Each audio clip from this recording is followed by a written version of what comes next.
Framework Directive, well, they wanted to establish a common framework for soil and for soil protection. And you can see it deals with it wasn't a very long directive, I think, if I remember well, 20 articles or something like that.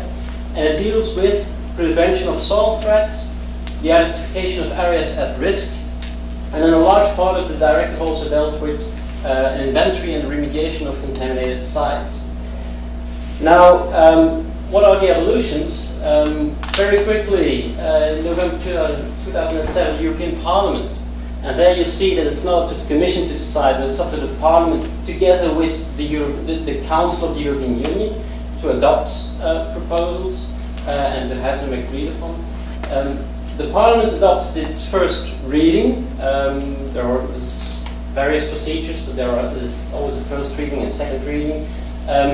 So it was adopted by the Parliament, and then it came to the Council. In the Council, the Member States are represented. I mean, it's up to the relevant ministers, the ministers for the environment in this case, to adopt the directive. And there it was blocked by 5 Member States.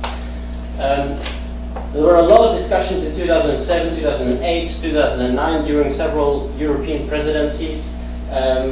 But I refer also to my last slides at 4 years ago at the Barcelona Convention, IUCN Convention of Congress. My last slide said in the last sentence, there might be a backroom deal to be approved in October 2008. Unfortunately, it remained blocked. March 2010, this is the last fact, last development, let's say. There was a progress report. And it said, well, actually, there continues to be a blocking by some member states. Main reasons are the subsidiarity and proportionality principle. So let's say leave it up to the member states, leave it at the national level, and it's not proportional. We do not need new legislation. The expected costs for the inventories, etc., for the tests that had to be done of the soil. The administrative burden, and also the question of whether there was sufficient added value, given that there is already some European legislation. I'll come back to that. And ever since, there's no progress. Yeah? And I can say, a while ago we spoke with some people from the European Commission. They are very desperate. Yeah? So those who really work within the Commission, they really want progress, and they try, they negotiate, they try, they lobby, but they haven't got any progress in the last 2 years. What does the current soil policy then do? Well, it focuses on the other 3 pillars. Not on the legislation, but on the other topics. Awareness raising, as I mentioned already, conferences, reports on soil biodiversity, on soil and climate change, etc. A soil atlas of Europe was made, atlas of soil biodiversity was made. All kinds of networks are created. Research is promoted. There are 25 more or less research projects funded since the strategy. One of these might be a possible starting point for a harmonized European monitoring system, because that is clearly lacking. The European Union doesn't really have an idea of the soil quality, let's say, the situation of the soil. Finally, integration, the 3rd pillar. It is integrated, soil protection is integrated more and more in the common agricultural policy, in legislation and policy with regard to industrial installations, in the cohesion policy. Cohesion has to deal with funding for certain regions, and for example, the Commission grants funding for rehabilitation of contaminated sites. And also state aid, national state aid has to be approved by the European Commission, and when it comes up to national funding for soil protection, the Commission easily approves such state aid. Besides the 3 pillars, there is still some other legislation that is relevant. I just referred to these, I'm not going into detail. But what you see is there is something on liability, there is something on floods, for example, floods directive, on environmental crimes, on industrial emissions. This is specifically linked to the larger industrial installations. But there is no overall framework, yeah? And despite the efforts, despite the efforts in the three pillars, despite the legislation, soil degradation continues. A quite recent report of the European Environment Agency says or shows clearly that with regard to all these kinds of threats, and they have already been mentioned by Rob, there is quite some serious, or there are serious threats. You know, sealing, erosion, desertification, salinization, acidification, and so on. Of course, some of these are different than in the rest of the world, but I think, and then I come to the role and the benefits of an international instrument. I think that the more or less European soil threats are very similar to those at the global level. Yeah? Maybe there is a little bit more contamination at let's say, more sites, but I think in developing countries you probably also have very heavy polluted sites, maybe not in quantity, number of sites, let's say, but in the hectares of the sites, then, for example. On top of that, besides the known threats, and this was already mentioned in some of the previous presentations also, there are similar upcoming challenges. Land use, increasing global land use, for example. This has relevance for the EU too. Yeah, you could say world population, growth of world population, doesn't matter to Europe. Well, it does. It has risks for geopolitical imbalances, for example, for water wars, for example, or something like that. Preservation of soil organic matter. Again, this is very relevant for Europe that it happens at a global level, because there is a clear link with climate change. The same with the efficient use of resources. There is always a clear link that with Europe, and if you tackle the problems at the global level, it will be relevant also for the EU level. It has already been said that a broad overarching international soil legislation is needed.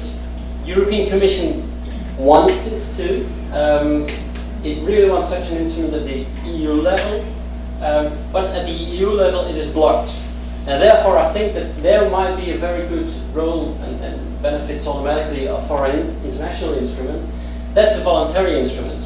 For those of you who are not from Europe, if you're a member state and once a directive is adopted by the majority of the member states, a qualified majority, but anyway, then every country has to adopt it. Every member state has to follow it. On the other hand, with an international instrument, you choose for it as a country. And I think for those member states who are or who have problems with the European document, well, they can abstain, for example. They can say, we're not going to sign it. But for all the other member states, the 22 other member states who would like to have a European directive, well, they then have this international instrument. So it could be the golden mean to overcome the blocking at the EU level. And finally, I think in this, or given these facts actually, that the European Commission could be the ideal ally for the United Nations, and then at whatever level, I mean UNCCD, UNCBD, and so on.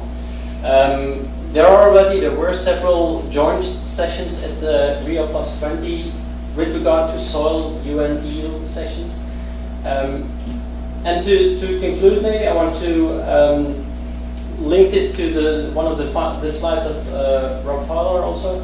I would also focus, as a recommendation, I would also focus on prevention of land degradation and keep soil contamination out of an international instrument. Because this was the main element that made several member states block the European soil directive. So keep soil contamination out of it, and I think for soil contamination, the EU proposal can still remain, or remains, a very good example for a model law, for example, which Rob Fowler also mentioned. But if I just look at Belgium, and then I end my presentation, if I just look at Belgium and then the Flemish region where I'm from, we also have a separate agency specifically for soil contamination, to deal with soil contamination, and a separate, or the General Environment Administration that deals with soil erosion, soil sealing, and all the other soil threats. So I think that's a very good suggestion of Rob, and I wanted to stress that again also.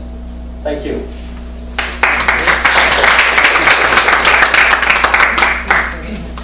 Thank you.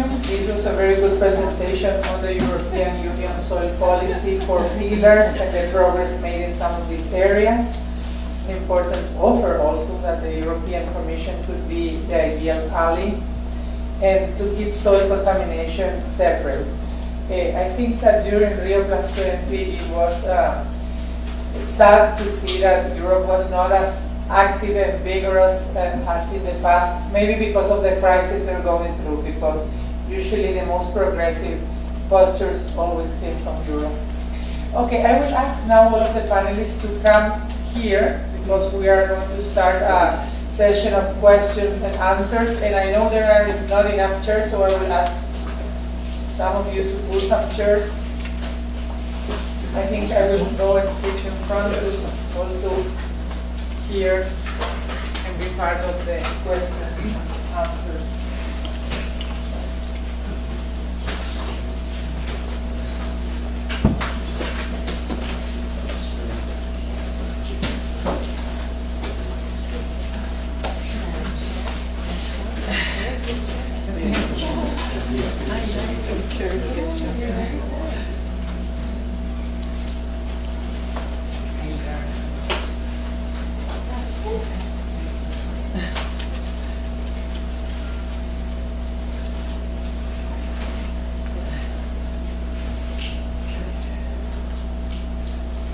Roger.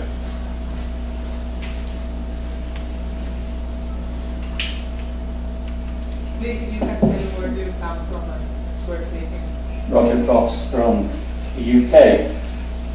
I think the case for a protocol and legislation regionally and nationally has been extremely well made, and I congratulate Ben and Ian and all of the group for the work that they've done. From my observations from a very specific part of the world, Europe, there seems to be one group of people that block it, and let's call them the farmers. If you analyse the problems in the European Parliament, it is the agricultural lobby. My MEPs who are based in Scotland are the problem there. When in my analysis of 100 years of soil conservation and land restoration in Iceland, the conclusion I came to in the book I published last year called Healing the Land was that the main problem was the farmers blocking any progress. Iceland's a very good example because it's very far-reaching, but there has not been soil legislation there since 1965, and the blockage is clearly coming from the farmers through the agricultural ministry. And I think whilst the case is extremely well made, I'd like to ask the panel to comment on how we overcome this blockage from various constituencies that see it in their interest not to have conventions or protocols, and whether they think my analysis, albeit from one part of the world, that farmers are a critical part of the problem that need to be a part of the solution. Thank you very much.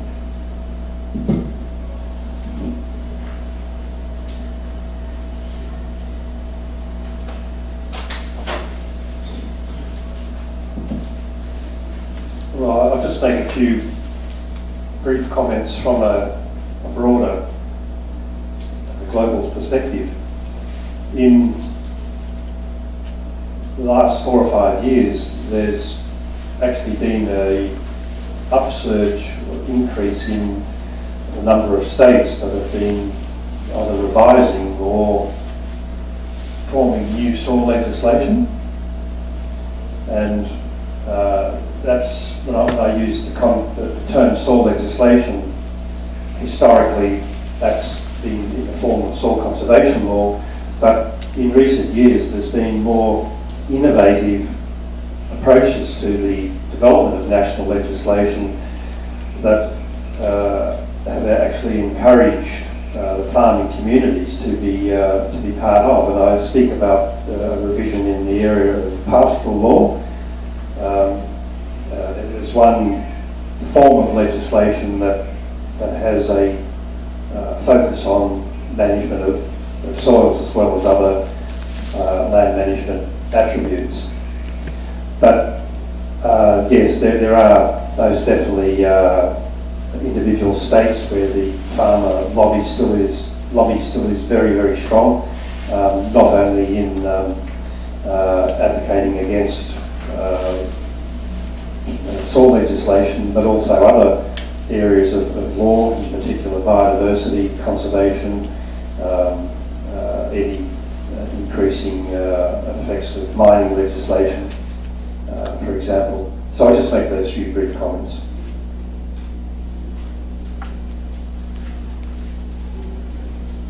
Any other comments?